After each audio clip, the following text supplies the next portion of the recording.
व्हिडिओला उशीर झालाय खरं, पण शेवटी व्हिडिओ घेऊन आलेच बरं. तर चला, सुरेखा किचन तडका टूर या मराठी चॅनलमध्ये तुमचं मनापासून स्वागत आहे. आज दिसणारा जो काळा येसरचा मसाला आहे, जो घरगुती व्हेज नॉनव्हेजची चव वाढवणारा आहे आणि तुमचे या मागे मी शॉर्ट व्हिडिओ टाकला होता, त्यामध्ये भरपूर असा प्रतिसाद मिळाला. काही ताईंनी भाऊंनी ऑर्डरसुद्धा केल्या. पण हा घरी आपल्या रेग्युलर साठवणीचा वर्षभराचा मसाला बनवलेला आहे. आता हाच मसाला तुम्ही घरी बनवताल, त्यासाठी हा व्हिडिओ तुमच्यासाठी घेऊन आलेली आहे. आणि हा मसाला बनवण्यासाठी काही जास्त श्रम किंवा कष्ट लागत नाही. अगदी साध्या सोप्या पद्धतीमध्ये बनवता येतो. आणि तेच बघण्यासाठी आज व्हिडिओला सुरुवात करूया. चला, आता आपण इथे जी मिरची घेतली आहे ती लवंगी मिरची म्हणतात आणि गावाकडे याला गावरान मिरची सुद्धा म्हणतात. तर इथे मी 2.25 किलो या प्रमाणात मिरची घेतली. म्हणजे देठ काढल्यानंतर पावशेर मिरचीचे देठ आहेत त्याचं वजन होतं आणि 2 किलोचा मसाला आपल्याला ॲक्युरेट परफेक्ट प्रमाणामध्ये मिळतो.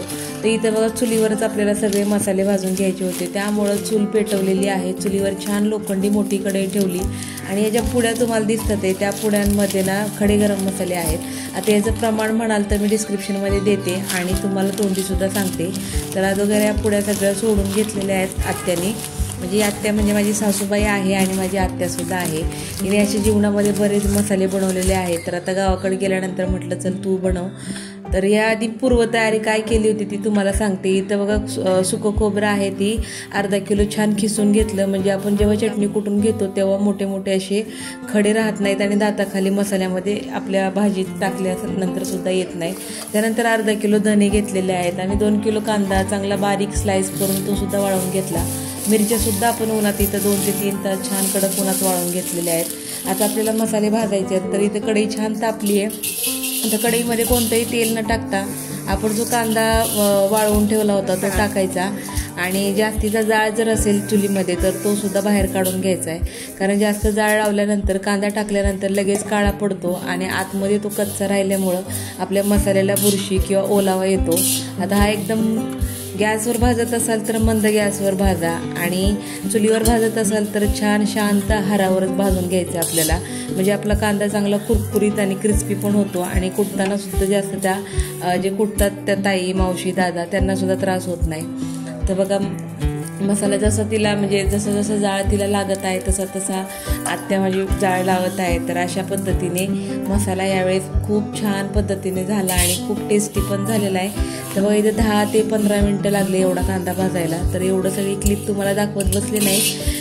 तर बाकीची कामं केली आणि हा आपला कांदा छानपैकी अजून याला 5-10 मिनटं लागतील.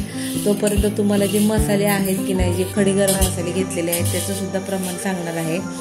तर लक्ष देऊन ऐका. आता इथं आपण मसाल्यांमध्ये घेतलेला आहे जिरं 25 ग्रॅम घेतलेलं आहे, छोटी विलायची 13 ग्रॅम घेतलेली आहे, रामपत्री 13, लवंग 13 ग्रॅम, चक्री फूल 13 ग्रॅम घेतलेला आहे, त्रिफळा 13 ग्रॅम घेतलेला आहे, काळी मिरी 13 ग्रॅम, मोठी विलायची 20 ग्रॅम घेतलेली आहे, दालचिनी 13 ग्रॅम घेतलेली आहे, तीळ 25 ग्रॅम घेतलेला आहे, शहाजिरं 20 ग्रॅम घेतलेला आहे, सुंठ 25 ग्रॅम घेतलेली आहे, हळकुंड 25 ग्रॅम घेतलेला आहे, तेजपत्ता 25 ग्रॅम, दगडी फूल 13 ग्रॅम, तर खसखस घेतलेली आहे 20 ग्रॅम. तर अशा पद्धतीने आपण हे सगळे खडे गरम मसाले एकदम 2 किलो प्रमाणासाठी घेतलेले आहेत. आणि त्याचबरोबर इथं जो खोबरं आहे ते सुद्धा खिसून घेतलेलं आहे. त्यानंतर धने आहेत, धनेसुद्धा छान वाळवून घेतलेले आहेत.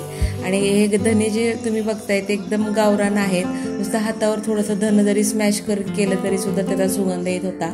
आणि इथं फक्त आपण काळं येसर किंवा तिखट बनवण्यासाठी फक्त इथं लवंगी मिरचीचाच वापर केलेला आहे. इथं कोणतीही शंकेश्वरी किंवा कलरसाठी बॅडगी मिरचीचा वापर केलेला नाही आहे. त्यामुळे एकदम झणझणीत आपलं काळं येसर होणार आहे. तर तुम्ही सुद्धा एकदा फक्त एकाच मिरचीचं बनवा. कारण बॅगडी मिरची वगैरे टाकायला इथं आता मराठवाड्यामध्ये जास्त कोणी टाकत नाही. मी पुण्यामध्ये जेव्हा करते तेव्हा थोडीशी टाकत असते, पण गावाकडं आता आत्या करणार होती तर ती म्हटली बिलकुल टाकायचं नाही, त्यामुळे टाकलेलं नाही. आम्ही फक्त लवंगी मिरचीचाच मसाला बनवला. आता इथं जे आपला कांदा होता तो छान क्रिस्पी कुरकुरीत झालेला आहे. आता हा आपल्याला काढून घ्यायचा आहे. आता हे काढल्यानंतर हा जसं जसं थंड होईल तसं तसं त्याला क्रिस्पीपणा आणि कुरकुरीतपणा येतो.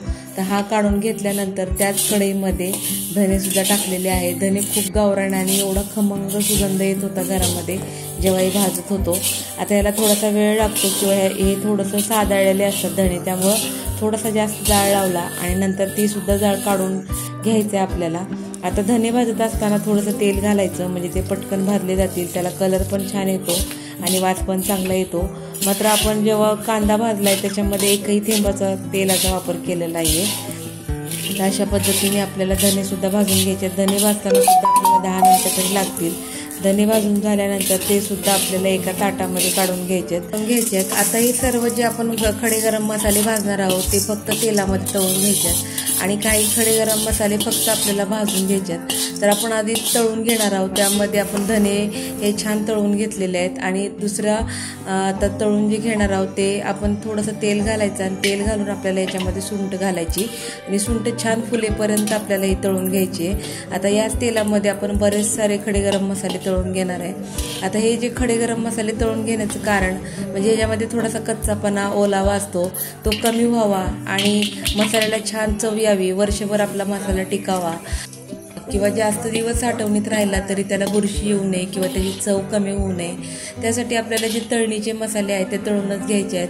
त्यानंतर काही असे मसाले आहेत जे आपल्याला फक्त भाजून घ्यायचे आहेत आणि त्याचा सुगंध जो आपल्या काळ्या एसरमध्ये किंवा काळ्या मसाल्यामध्ये उतरल त्याची चव एकदम अप्रतिम लागते. व्हेज नॉनव्हेज दोन्ही भाज्या अप्रतिम चवीच्या होतात. मी तर जसा मसाला हा बनवून ठेवला होता तेव्हापासून आतापर्यंत दुसरा मसाला कोणताच वापरलेला नाही. प्रत्येक भाज्यांमध्ये हाच मसाला टाकते आणि एवढी अप्रतिम चव येते. आपले व्हिडिओ आता थोडे कमी येतात आहे, पण थोडेसे घरातली परिस्थिती पण तशी आहे की मी आता रोज व्हिडिओ टाकू शकत नाही. काही जिम्मेदारी असतात त्या निभवाव्या लागतात आणि त्याच मी निभवण्याचा प्रयत्न करत आहे.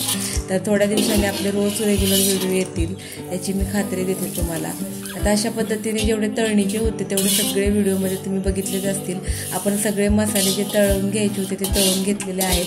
सगळ्यात शेवटी जे दगडफूड आपण तळून घेतले त्याने सगळं तेल सोकून घेतलेलं आहे आणि आता कढई एकदम रिकामी राहिलेली आहे. त्यामध्येच आपण हे तेजपान टाकलेलं आहे, म्हणजे तमालपत्र पण म्हणलं जातं याला मराठीमध्ये.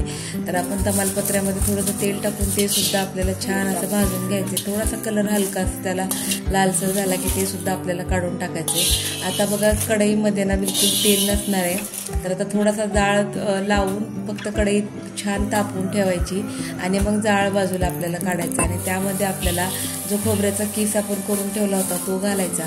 कारण जाळ जर जास्त असेल किंवा तुम्ही गॅसवर जरी करत असाल तरीसुद्धा पटकन आपण हे टाकलं की पटकन करपलं जातं. त्यामुळे जाळ बघा असा बाहेर काढलेला आहे आणि फक्त चुलीमध्ये थोडासा हार ठेवून 1-2 छोट्याशा काट्या अशा एकदम मंद ह्याच्यावर ठेवून आपल्याला हे सगळं आपल्याला जे खोबरं आहे ते मंद आहारावर किंवा मंद गॅसवर भाजायचे. आता इथं तुम्ही उकळीमध्ये जे बघताय ते उकळीमध्ये मी जी खसखस होती ती थोडीशी कुटून घेतलेली आहे. त्याचं कारण काय, कारण आपण हे असंच भाजून घेतलं आणि नंतर डंक्यामध्ये टाकले की नाही तर ती खसखस बारीक असल्यामुळं काय बारीक होत नाही, कुटली जात नाही आणि जेव्हा आपण भाजीमध्ये मसाला तयार झाल्यानंतर टाकतो तेव्हा ही खसखसचे असे तवंग वरती येतात. त्यामुळे ह्याला कुटूनच टाकायचे. आता ही कुटून टाकल्यानंतर तेलात थोडीशी भाजली की ते लगेच करपते. त्यामुळं आपण याला जे आपण खोबऱ्याचा किस आता भाजून घेतलाय त्यामध्ये टाकायची, म्हणजे ती करपणारही नाही आणि त्याचा वास सुद्धा त्या खोबऱ्यामध्ये लागून राहील.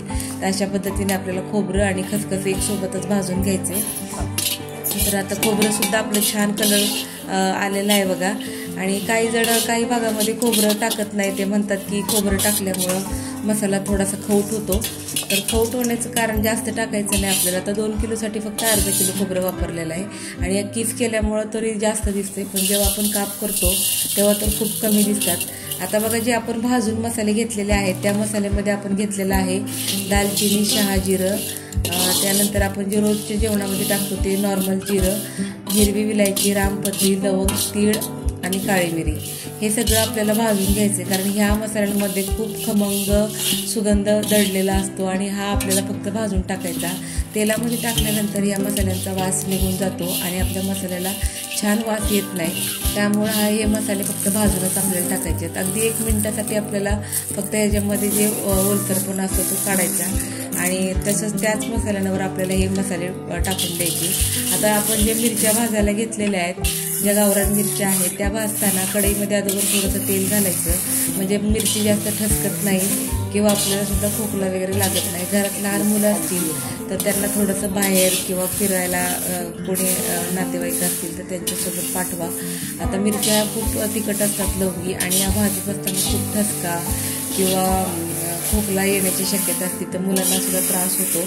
तर अशा पद्धतीने आपल्याला काळजी करूनच किंवा काळजी घेऊनच आपल्याला मिरच्या भाजायचा कार्यक्रम उरकायचा आहे। तर आता या अशा थोड्या थोड्या करून एक बॅच झाली, दुसरी बॅच पण त्याच पद्धतीने आपल्याला छान तळून घ्यायची, भाजून घ्यायची। कलर इतपतच ठेवायचा आपल्याला मिरचीचा, जास्त काळपट पण करायचं नाही आहे। आता पहिली बॅच आपली भाजून झालेली आहे, तळून झालेली आहे। आता दुसरी बॅच पण त्याच पद्धतीने आत्या तळून घेते आणि तिने तशाच पद्धतीने खूप 5-6 बॅच आपल्या झालेल्या आहेत अशा पद्धतीने। तर अशा पद्धतीने छान लवंगी मिरची 2 किलोची होती ती भाजलेली आहे आणि यामध्ये खूप कमी बी असतं लवंगी मिरच्यांमध्ये, त्यामुळे जास्त आपला मसाला केल्यानंतर चरकत पण नाही। तर काही लोक जास्त बी टाकल्यामुळं मसाला जास्त चरकतो आणि भाजीला पण चांगली चव येत नाही। तर या मिरच्या जास्त तुटत नाहीत, त्यामुळं त्यामधले जे बी असतात ते बाहेर पडत नाही आणि चांगले शेकले जातात, भाजले जातात। तर अशा पद्धतीने बघा दुसरी बॅचसुद्धा तयार झाली। जास्त जर करपत असतील तर पटकन कढई खाली घ्यायची आणि त्याला छान असं हलवून घ्यायचं आणि एका ताटामध्ये किंवा मोठी पाटी असेल त्यामध्ये काढायची। तर अशा पद्धतीने आपले सगळे मसाले भाजून झालेले आहेत आणि हे मसाले भाजल्यानंतर आपल्याला 10 मिनिटासाठी हे सगळे मसाले थंड करून घ्यायचे आहेत आणि जे सुखे मसाले आहेत ते वेगळ्या पिशवीमध्ये किंवा डब्यामध्ये टाकून मिरच्या एका पॉलिथिनमध्ये भरून डंकेमध्ये आपल्याला याला कुटण्यासाठी घेऊन जायचं आहे। म्हणजे थंड मसाले जास्त कुरकुरीत होतात आणि कुटण्यासाठी सुद्धा पटकन मदत होते आणि छान मसाला तयार होतो। तिथं आत्याने सगळा मसाला एकदम छान पद्धतीने आपला भाजून दिलेला आहे। एकदम गावरान झणझणीत आपले येसूर तयार झालेलं तुम्ही तर पाहिलेलंच आहे। त्यासाठी लागणारे साहित्य तुम्हाला आज मी परफेक्ट प्रमाणामध्ये सांगितलेलं आहे। याची डिस्क्रिप्शनमध्ये सुद्धा मी सर्व माहिती देते। ज्या ज्या ताईंनी मला या मसाल्यासाठी ऑर्डर केली होती किंवा मसाल्यांबद्दल माहिती विचारली होती, आशा करते की त्यांना या व्हिडिओ मार्फत सर्व माहिती मिळाली असेल। बघा तुम्ही मिरच्या थंड झाल्यानंतर किती छान कुरकुरीत झालेल्या आहेत, एकदम कडक मिरच्या झाल्यात आणि आता म्हणत आहे की खूप छान मिरची मसाला भाजून झालेला आहे। तर आता या मिरच्या आपण चटणी कांडपमध्ये घेऊन जाणार आहोत। तर चटणी कांडपमध्ये गेल्यानंतर त्या काकूंना सुद्धा विचारलं की मी तुमचा व्हिडिओ काढू का, तर त्यांनी सुद्धा होकार दिला आणि त्यांनी मिरच्या डंक्यामध्ये टाकलेल्या आहेत आणि ज्या मिरच्या ज्या पद्धतीने टाकणार आहेत तो सर्व व्हिडिओ मी स्किप न करता तुम्हाला दाखवण्याचा प्रयत्न केलेला आहे।